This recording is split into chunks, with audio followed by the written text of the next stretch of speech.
Thank you. ಎಲ್ಲರಿಗೂ ನಮಸ್ಕಾರ. ನಿಮ್ಮೆಲ್ಲರಿಗೂ ಸಾಂಗ್ ಇಷ್ಟ ಆಯಿತು ಅಂತ ಅನ್ಕೊಂಡಿದ್ದೀನಿ. ಮೊದಲಿಗೆ ಎಲ್ಲ ಸ್ಟೂಡೆಂಟ್ಸ್ಗೆ ಥ್ಯಾಂಕ್ ಯು. ಪಾಪ ಇನ್ನೂ ಯೂನಿಫಾರ್ಮ್ ಹಾಕೊಂಡಿದ್ದೀರಾ, ಅದು ನೋಡಿದ್ರೇ ಬೇಜಾರಾಗ್ತಿದೆ. ಬಟ್ ನೀವು ನಮ್ಮ ಸಾಂಗ್ನ ಲಾಂಚ್ ಮಾಡಿಕೊಟ್ಟಿದ್ದಕ್ಕೆ ತುಂಬ ಥ್ಯಾಂಕ್ಸ್.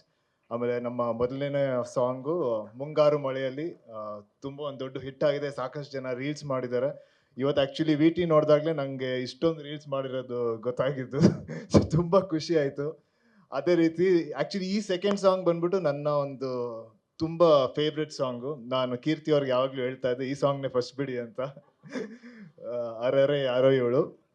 ಆಮೇಲೆ ಇದರ ವಿಜುವಲ್ಸು ಅಭಿಷೇಕ್ ಅವರು ತುಂಬಾ ಚೆನ್ನಾಗಿ ತೆಗ್ದಿದ್ದೀರಾ. ನಂಗಂತೂ ತುಂಬಾ ಖುಷಿ ಆಯ್ತು. ಆ ಲೊಕೇಶನ್ ಕೂಡ ಅಷ್ಟೇ ಚೆನ್ನಾಗಿತ್ತು. ಆಮೇಲೆ ರಘು ಅವರಂತೂ ಕಾನ್ಸೆಪ್ಟ್ ಚಿಕ್ಕ ಚಿಕ್ಕ ಕಾನ್ಸೆಪ್ಟ್ ಮಾಡಿಕೊಂಡು ಆಮೇಲೆ ಅದೊಂಥರ ನಮಗೆ ಒಂಥರ ಹಳೆ ಟೈಮ್ಗೆ ಹೋದಂಗೆ ಅನ್ಸುತ್ತೆ.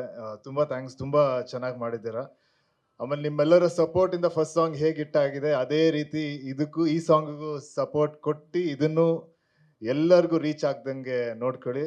ಆಮೇಲೆ ನನ್ಗೆ ಯಾವಾಗಲೂ ನಂಗೊಂದು ದೊಡ್ಡ ಟೆನ್ಷನ್ ಇತ್ತು, ಇವರು 16 ವರ್ಷದ ಥರ ಮಾಡಬೇಕು ಅಂತ ಹೇಳಿದಾಗ ನಾನು ಚಾನ್ಸೇ ಇಲ್ಲ, 16 ವರ್ಷದ ಥರ ಕಾಣ್ಸಕ್ಕಂತೂ ಚಾನ್ಸೇ ಇಲ್ಲ ಅಂತ ಹೇಳಿದ್ದೆ. ಬಟ್ ಈಗಲೂ ಪರವಾಗಿಲ್ಲ ಅಂತ ಅನ್ಸುತ್ತೆ.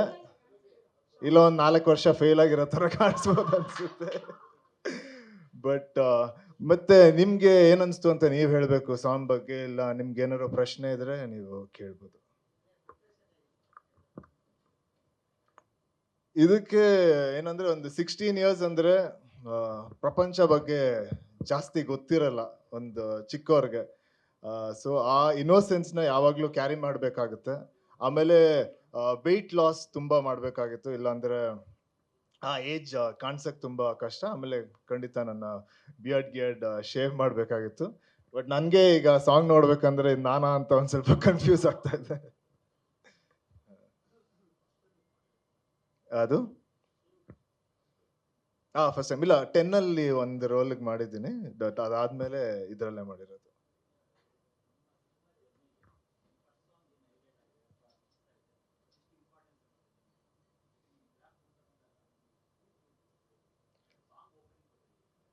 ಅಂದ್ರೆ ಈ ಸಾಂಗ್ ಎಷ್ಟು ರೀಚ್ ಆಗುತ್ತೆ, ಸಿನಿಮಾ ಕೂಡ ಅಷ್ಟೇ ರೀಚ್ ಆಗುತ್ತಲ್ಲ. ಈಗ ಒಂದು ಸಾಂಗ್ ನ ಒಂದು 3.2 3.4 ಮಿಲಿಯನ್ ಆಗಿದೆ ಅಂದ್ರೆ 36 ಮಿಲಿಯನ್ 3.6 ಮಿಲಿಯನ್ ಆಗಿದೆ ಅಂದ್ರೆ 36 ಮಿಲಿಯನ್, ಓಕೆ 36 ಮಿಲಿಯನ್ ಆಗಿದೆ ಅಂದ್ರೆ ಅಷ್ಟು ಜನಕ್ಕೆ ರೀಚ್ ಆಗಿದೆ. ಅದರಲ್ಲಿ ಒಂದಷ್ಟು ಜನ ಬಂದು ನಮ್ಮ ಸಿನಿಮಾನು ನೋಡ್ತಾರೆ ಅಂದ್ರೆ ಅದೊಂದು ಒಂದು ದೊಡ್ಡ ಸಕ್ಸಸ್ ತರ ಈಗಲೇ ಕಾಣಿಸುತ್ತೆ ಅದು. ರಿಮೈನಿಂಗ್ ಟೋಟಲ್ 5 ಸಾಂಗ್ ಇದೆ. ಸೊ ಒಂದೊಂದಕ್ಕೂ ಒಂದೊಂದು ಭಾವ ಇದೆ. ಇದು ಒಂದು ಸ್ಕೂಲ್ ಲೈಫ್ ಬಗ್ಗೆ, ಅದೊಂದು ಕಾಲೇಜ್ ಡಿಗ್ರಿ ಟೈಮ್ ಅಲ್ಲಿ ತುಂಬಾ ಟೈಮ್ ಲೈನ್ ಇದೆ ಈ ಸಿನಿಮಾದಲ್ಲಿ. ಇನ್ನೊಂದು ತಾಯಿ ಬಗ್ಗೆ ಒಂದು ಸಾಂಗ್ ಇದೆ. ಆಮೇಲೆ ಇನ್ನೊಂದು ತುಂಬಾ ಚಿಕ್ಕ ಹುಡುಗರು, ಒಂದು ನರ್ಸರಿ ಫಸ್ಟ್ ಸ್ಟ್ಯಾಂಡರ್ಡ್ ಅವ್ರ ಲೈಫ್ ಬಗ್ಗೆ ಒಂದು ಸಾಂಗ್ ಇದೆ. ಅದಾದ್ಮೇಲೆ ಒಂದು ಮೋಟಿವೇಶನ್ ಸಾಂಗ್ ಇದೆ. ಸೊ ಎಲ್ಲ ಸಾಂಗಿಗೂ ಒಂದೊಂದು ಭಾವ ಇದೆ. ತುಂಬಾ ವೇರಿಯೇಷನ್ಸ್ ಇದೆ ಸಾಂಗು. ಅದು ಥ್ಯಾಂಕ್ಸ್ ನಮ್ಮ ರಾಘವೇಂದ್ರ ಅವ್ರಿಗೆ ಹೇಳ್ಬೇಕು. ತುಂಬಾ ಚೆನ್ನಾಗಿ ಮಾಡಿದ್ದಾರೆ ಎಲ್ಲ ಸಾಂಗ್ನು. ಎಲ್ಲ ಸಾಂಗ್ ಕೇಳಕ್ ತುಂಬಾ ಮೆಲೋಡಿ ಆಗಿದೆ, ತುಂಬಾ ಚೆನ್ನಾಗಿದೆ. ನಾನು ಇದರಲ್ಲಿ 3 ಶೇಡ್ ಅಲ್ಲಿ, ಒಂದು ಕಾಲೇಜು, ಆಮೇಲೆ ಇದು ಒಂದು ಸ್ಕೂಲು, ಆಮೇಲೆ ಕಾಲೇಜ್ ಡಿಗ್ರಿ, ಆಮೇಲೆ ಕೆಲಸ, 3 ಟೈಮ್ ಲೈನ್ ಇದೆ. 3 ಶೇಡ್ ಅಲ್ಲಿ ಕಾಣಿಸ್ಕೊಂತೀನಿ.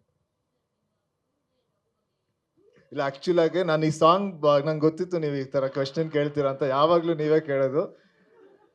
ಸೊ ನಾನು ಅವಾಗ್ಲೇ ಅನ್ಕೊಂಡೆ 10th ಸ್ಟ್ಯಾಂಡರ್ಡ್ ಅಲ್ಲಿ ನಿಜವಾಗ್ಲೂ ನಾನು ಪ್ರೀತಿ ಮಾಡಿರ್ಲಿಲ್ಲ.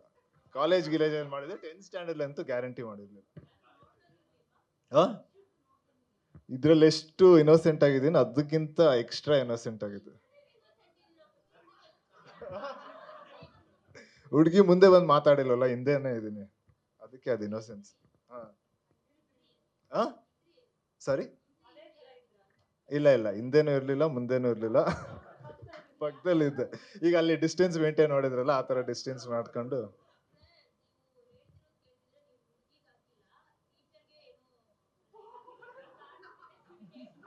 ನಿಮ್ ಪ್ರಶ್ನೆ ಕೇಳಿದ್ರೆ ನಂಗೆ ಬೇರೆ ಏನೋ ತರ ಕೇಳಿಸ್ತಾ ಇದೆ.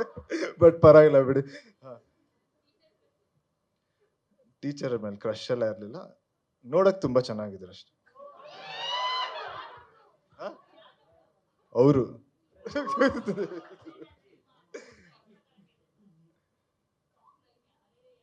ಇಲ್ಲ ಒಂದು ಟೀಚರ್ ಹೆಸರು ಹೇಳಿದ್ರೆ ಬೇರೆ ಟೀಚರ್ಗಳು ಬೇಜಾರು ಮಾಡ್ಕೊಳ್ತಾರೆ, ಸೊ ಹೇಳಲ್ಲ. Happy teachers day. ನಾನು 3 ಸ್ಕೂಲಲ್ಲಿ ಓದಿದ್ದೀನಿ, ನಿಮ್ಗೆ ಹುಡ್ಕಕ್ಕಾಗಲ್ಲ. ಓಕೆ, ಥ್ಯಾಂಕ್ ಯು ಎಲ್ಲರಿಗೂ, ತುಂಬ thanks. Thank you so much.